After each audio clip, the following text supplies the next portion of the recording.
In the shadow of a rising tyranny, amidst the growing darkness of Nazi Germany in 1938, a sinister agenda unfolded. This image, at first glance, might seem like a simple portrait of a mother and child, yet it captures a terrifying moment, an intrusion into their lives by the Nazi regime's so-called Racial Hygiene Research Center. This was not a moment of human connection, but one of dehumanization, a stark prelude to the systematic persecution of the Roma people, a forgotten genocide known as the Porajmos. For centuries, Roma communities had faced prejudice across Europe, often labeled as outsiders.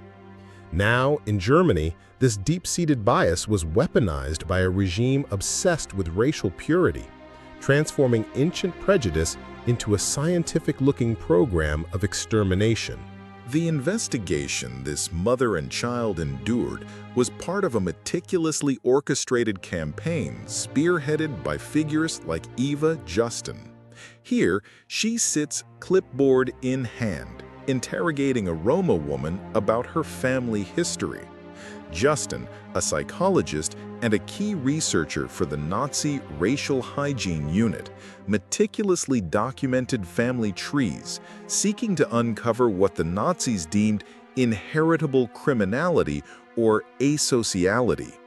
These were not voluntary interviews, they were coercive interrogations designed to strip individuals of their privacy and dignity, gathering data that would be twisted into pseudo-scientific justification for their eventual imprisonment and murder.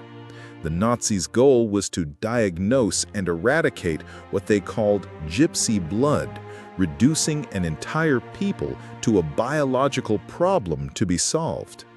Overseeing this perversion of science was Dr. Robert Ritter, the very head of the Racial Hygiene Research Center in Berlin, shown here conducting his own chillingly casual interview with the Roma woman. Ritter, a child psychiatrist by training, became the architect of the Nazi regime's gypsy policy. He and his team compiled extensive genealogical records on Roma families across Germany and Austria, amassing a database of over 23,000 individuals.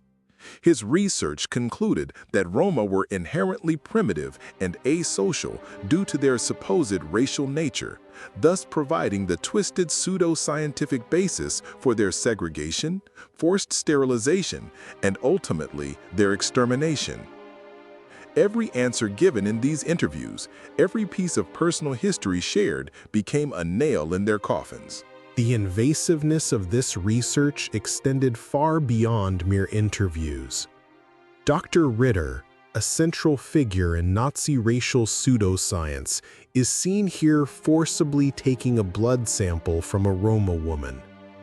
These samples, along with detailed physical measurements, were collected under duress. The Nazis believed that blood held the key to proving their theories of racial purity and impurity. This ritualistic collection of biological material was a profound violation, stripping the Roma of their bodily autonomy and reducing them to mere specimens in a grotesque experiment. This medicalization of persecution legitimized the regime's brutality in the eyes of many, blurring the lines between science and systematic murder. The widespread nature of this research is evident as Sophie Ehrhardt, another anthropologist from the infamous Racial Hygiene Research Center, conducts an intrusive interview with an elderly Roma woman. The focus on elders was particularly cruel, as it aimed to trace family lines back generations, attempting to prove the criminal or asocial traits that the Nazis claimed were hereditary. Every detail, from the color of their eyes to their family's migration patterns, was meticulously recorded. These forced interactions underscored the regime's determination to categorize, dehumanize, and ultimately eliminate the Roma based on fabricated racial tenets, ensuring no one could escape their reach. By 1940, 2 years after the research phase, the terror had escalated. Here, a woman runs outside a Sinti encampment, likely fleeing or reacting to the presence of authorities, or the Racial Hygiene Research Center itself. The visible barbed wire fence around the encampment speaks volumes, signifying the increasing confinement and isolation of the Roma, particularly the Sinti subgroup within German society. The scientific work of Ritter and his team had been completed. Their findings provided the justification needed for the next horrifying stage, forced deportations. The fear depicted was palpable, a chilling preview of the mass removals that were about to begin across the Reich. The Mai deportation, or May deportation, began on May 22, 1940. This poignant image captures a Roma man in Augsburg, Germany, moments before his forced deportation to a concentration camp in occupied Poland. His gaze, filled with dignity and perhaps resignation, reflects the unimaginable plight faced by thousands of Roma who, despite having lived in Germany for generations, were suddenly deemed enemies of the state. They were rounded up from their homes and communities, their lives irrevocably shattered by a regime bent on their destruction. This was not a voluntary relocation, it was a brutal expulsion, tearing families apart and sending them toward an uncertain, often fatal destiny. On that fateful day, May 22, 1940, Sinti families were brutally rounded up by German police in Augsburg. This scene, one of many across the region, shows the sheer scale of the operation. Men, women, and children, clutching meager belongings, are gathered under armed guard, their lives turned upside down in an instant. The systematic nature of these roundups, meticulously planned and executed by the German police and SS, highlights the regime's cold efficiency in carrying out its genocidal policies.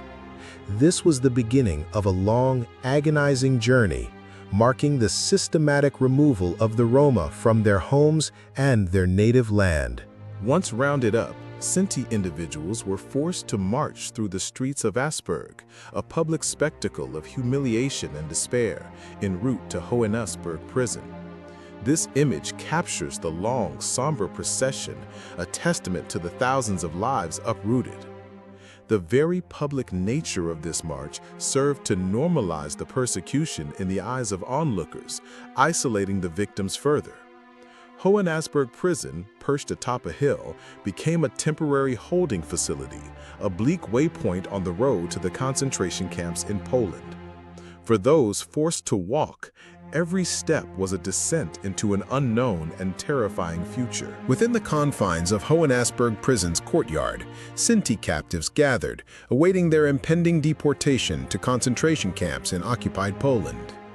The atmosphere was undoubtedly one of anxiety and fear, as families huddled together, clinging to one another for comfort amidst the brutal reality of their capture.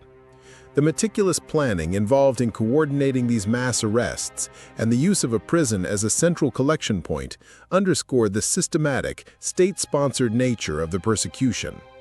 From here, they would be loaded onto trains, marking the final stage of their forced removal from German soil and their entry into the horrific world of the Nazi death machine. The journey to the concentration camps began as Sinti families were forced to board trains on May 22, 1940.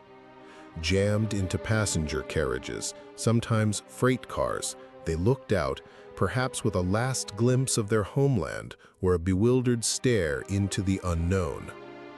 This image, capturing faces pressed against windows, marks the agonizing final step of a systematic process that began with pseudo-scientific research and culminated in mass deportation and genocide. An estimated 200,000 to 500,000 Roma and Sinti people were murdered during the Porajmos, their story often overshadowed by other atrocities of World War II. These rare photographs serve as a crucial reminder of a people whose unique culture and heritage were targeted for annihilation and whose suffering must never be forgotten.